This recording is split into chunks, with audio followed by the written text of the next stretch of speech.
প্ৰতিদিন টাইমৰ বাতৰিৰ প্ৰভাৱ বানৰ মাজতে মৃত্যু হোৱা দেৰগাঁৱৰ কুশল বৰাৰ নিথৰুৱা কণমানি সন্তানৰ দায়িত্ব গ্ৰহণৰ আশ্বাস দিছে আছুৱে। সন্তানটিৰ পঢ়া শুনাৰ সম্পূৰ্ণ দায়িত্ব গ্ৰহণৰ আশ্বাস আছুৰ উপসভাপতি অভিৱৰ্তন গোস্বামীৰ। আদ্য স্বাৰ্থ আয়োজনৰ ক্ষেত্ৰতো সহযোগিতা আগবঢ়াব আছুৱে। পানীৰ মাজত ঘৰখন আবদ্ধ হৈ থকাত কুশল বৰাৰ তিলনি পাতিব লগা হৈছিল অন্য এখন গাঁৱৰ পথৰ ওপৰত। দুৰ্ভগীয়া সন্তানটিৰ ভৱিষ্যতক লৈ আহি পৰিছিল শংকা। এই বালিদুৱা অঞ্চলৰ এগৰাকী ব্যক্তি বানপানীৰ মাজতে তেওঁ মৃত্যুক আঁকোৱালি ল'লে। কুশল বৰা তেওঁৰ নাম। আজি আমি ছাত্ৰ সন্থাৰ সতীৰ্থসকল তেওঁৰ গৃহলৈ আহিছোঁ। এটা অতি দুখ লগা এটা হৃদয় বিদাৰক দৃশ্য, কাৰণ যিটো ঘৰলৈ আহিব লাগে সেই ঘৰটো সম্পূৰ্ণৰূপে পানীৰ মাজত।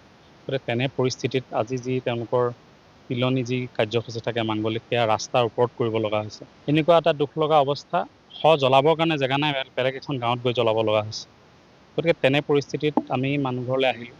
এটা সন্তান আছে, দ্বিতীয়মান শ্ৰেণীত পঢ়ি আছে।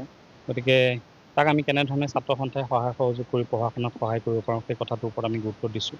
আৰু একেলগে আমাৰ তেওঁ যিখিনি মাংগলিক কাম হ'ব সেইখিনিতো আমি সাধ্য অনুযায়ী সহায় সহযোগ কৰিবৰ কাৰণে চেষ্টা কৰিছোঁ। কিন্তু মূলতঃ কথাটো এটা যে বিভিন্ন সময়ত এই বানপানীৰ ভয়াৱহতাৰ মাজত জনসাধাৰণে যথেষ্ট সমস্যাৰ সন্মুখীন হয়। গতিকে মূলতঃ এই বানপানী এতিয়া লাহে লাহে কমিছে, কিন্তু কমাৰ পাছত এই যি অৱস্থা হৈছে, ৰাস্তা ঘাটৰ ভয়াৱহ যি অৱস্থা, এই কথাবিলাকৰ ওপৰতো চৰকাৰ প্ৰশাসনে গুৰুত্ব দিব লাগে। আৰু বিশেষভাৱে আমি গোলাঘাট জিলা প্ৰশাসনক অনুৰোধ জনাম, অসম চৰকাৰক অনুৰোধ জনাম, যাতে অতি সোনকালে অন্ততঃ বানপানীৰ পাছৰ পৰিস্থিতিটো মোকাবিলা কৰিবৰ কাৰণে ব্যৱস্থা গ্ৰহণ কৰিব।